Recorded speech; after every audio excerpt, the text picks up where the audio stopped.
देखते हैं सबसे पहले कि वेरिएबल क्या है।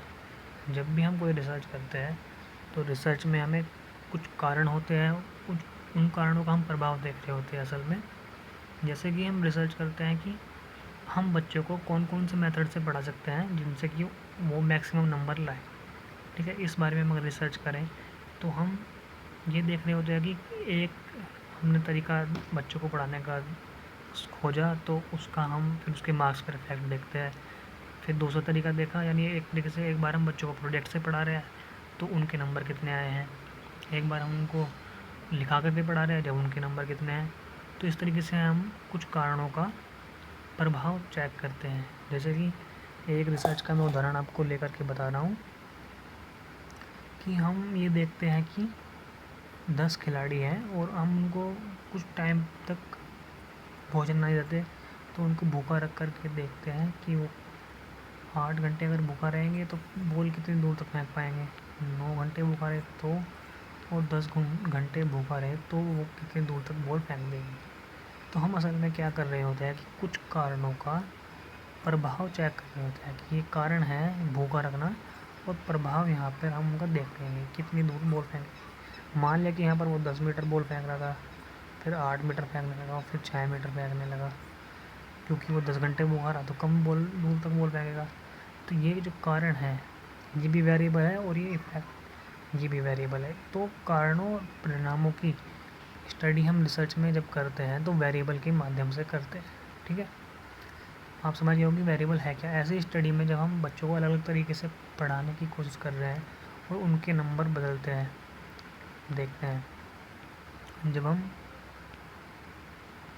बच्चों को पढ़ाते हैं प्रोजेक्टर से तो वो 60% स्कोर करते हैं। जब उनको लिखा करके पढ़ाते हैं राइटिंग के माध्यम से तो 70% स्कोर करते हैं। और जब हम उनको लेक्चर से पढ़ाते हैं तो वो 80% पेपर में नंबर लाते हैं। तो इससे हम देखते हैं कि ये जो कारण है इनका प्रभाव यहाँ पर नंबरों में दिखता है। तो इस प्रकार की स्टडी को हम वेरिएबल्स के माध्यम से करते हैं। ये हमारे वेरिएबल्स हुए जिनसे के माध्यम से हम कारण और प्रभाव जान पाते हैं। ठीक है, अब देखते हैं हम वेरिएबल्स की टाइप। वेरिएबल्स के टाइप में सबसे पहले आते हैं निराश्रित चर। निराश्रित चर यानी निराश्रित वेरिएबल। अब निराश्रित वेरिएबल वो है जिनमें हम माने रिसर्चर जो रिसर्च कर रहा है तो रिसर्चर जिनमें बदलाव कर सकता है। ठीक है, रिसर्च किस में बदलाव कर सकता है, जैसे कि हम देख रहे थे कि हम खिलाड़ी को 6 घंटे भूखा रख रहे थे, किसी को हम 8 घंटे भूखा रख रहे थे, किसी को 9। तो यहाँ पर हम इसमें चेंज कर सकते हैं। हम किसी को 9 रख सकते हैं, किसी को 10 घंटे भूखा भी रख कर देख सकते हैं और फिर उनके परिणाम देखते हैं कि वो कितनी दूर बॉल फेंक पाते हैं। तो बॉल फेंक पाने में हम उसमें चेंज नहीं कर सकते कि वो कितनी दूर बॉल फेंक पाते हैं, पर इसमें ज़रूर चेंज कर सकते हैं कि हमको कितनी देर तक हम उनको खाना नहीं देते या उनको भूखा रखते हैं। तो इस टाइप के चर जिनमें कि रिसर्चर चेंज कर सकता है निराश्रित चर कहते हैं, या फिर इनको हम इंडिपेंडेंट वेरिएबल कहते हैं। ठीक है, इंडिपेंडेंट क्योंकि ये डिपेंड नहीं करते रिसर्च पे।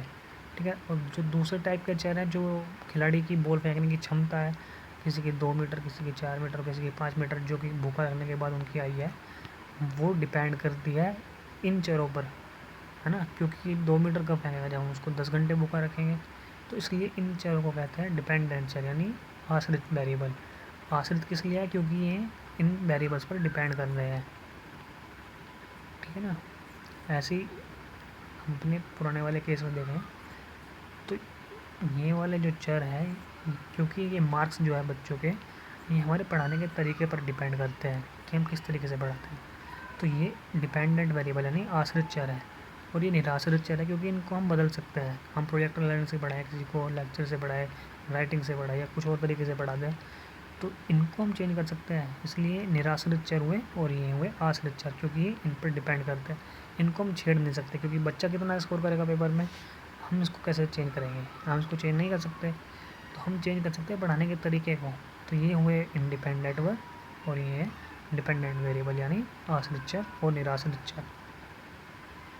और इनके अलावा कुछ चर होते हैं जिनको हम बाह्य चर कहते हैं। ठीक है, बाह्य चर वो है जो आश्रित चर और निराश्रित चर को बाहर से रहकर के प्रभावित कर सकते हैं। जैसे कि इस केस में हम देखते हैं कि बच्चों का कंसंट्रेशन कि बच्चों कितने ध्यान से पढ़ते हैं। अब बच्चे ही ऐसे हैं कि जो पूरे ध्यान से पढ़ रहे हैं, तो वो इस वाले वेरिएबल में भी सेम स्कोर कर देंगे, अच्छा स्कोर करेंगे, यहाँ पे भी अच्छा स्कोर करेंगे, यहाँ पे भी। और बच्चे ही डल हैं तो ना तो यहाँ तीनों तरीके से बेकार स्कोर करेंगे। तो ऐसे वेरिएबल जो हमारी स्टडी पर इफ़ेक्ट डाल सकते हैं उनको हम कहते हैं बाह्य चर। पर वो इतने महत्वपूर्ण नहीं होते कि उनको हम मुख्य रूप से लें, क्योंकि कंसंट्रेशन हम ज़्यादातर मान के चलते हैं कि बच्चों का अच्छा ही होगा या फिर एक मीडियम मान के चलते हैं। पर ये चर अगर प्रभावी है तो रिसर्च में गड़बड़ ला सकते हैं, क्योंकि अगर कंसंट्रेशन बच्चों का बिल्कुल ही पुअर हुआ तो वो बिल्कुल भी अच्छा स्कोर नहीं करेंगे। तो इस प्रकार से 3 टाइप के वेरिएबल हो गए, आश्रित, निराश्रित और बाह्य चर। ठीक है, तो एक बार हम फिर से देख लेते हैं कि ये था हमारा, हम खिलाड़ी को कितने घंटे भूखा रखेंगे और वो कितनी दूर तक बॉल फेंक पाएगा। तो कारण था हमारे पास कि हम खिलाड़ी को भूखा रख रहे थे और बॉल फेंकना था प्रभाव। तो कारण का प्रभाव हम यहाँ पर जांच रहे थे, इसे हम वेरिएबल्स कहते हैं। ये भी वेरिएबल्स है और ये भी वेरिएबल्स है। ठीक है, उसके बाद हमने देखा कि पढ़ाने का तरीका बच्चों का, अगर हम बच्चों को पढ़ाने के इस तरीके से पढ़ाएंगे, मतलब टीचिंग से पढ़ाएंगे या फिर हमको राइटिंग से पढ़ाएंगे या लेक्चर से पढ़ाएंगे, तो उनके स्कोर्स तो कितना कितना स्कोर करते हैं। तो इससे हम देखते हैं कि जिन वेरिएबल में हम चेंज कर सकते हैं वो निराश्रित चर हुए, और जिनमें हम चेंज नहीं कर सकते, जो हमारे निराश्रित चरों पर डिपेंड करते हैं, वो हमारे आश्रित चर हुए। ठीक है, जैसे कि बच्चों का स्कोर करना, खिलाड़ियों का बॉल दूर तक फेंकना, इस टाइप की स्टडीज़ में ये ज़्यादातर वेरिएबल्स पर जो स्टडी होती है वो ज़्यादातर एक्सपेरिमेंटल स्टडीज़ होती है, जहाँ पर हम कारणों के प्रभाव चेक करते हैं। जस्ट एक मैं आपको एग्जांपल और लेके बता देता हूँ कि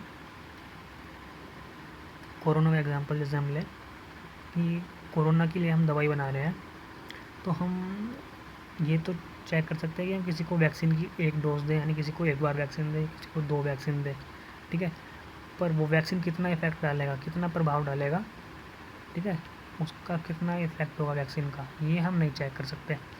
वो जितना होगा उस हिसाब से होगा, उसको हम रोक नहीं सकते, ना उसको हम अपने हिसाब से ढाल सकते।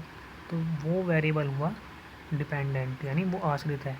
और इंडिपेंडेंट वेरिएबल कौन सा हुआ, हम वैक्सीन की कितनी डोज दे रहे हैं, 1 वैक्सीन दे रहा है, किसी को 2 दे रहा है, किसी को 3 वैक्सीन दे रहा है, तो ये हमारे हाथ में, इसको हम बदल सकते हैं, इसे हम इंडिपेंडेंट वेरिएबल बोलेंगे।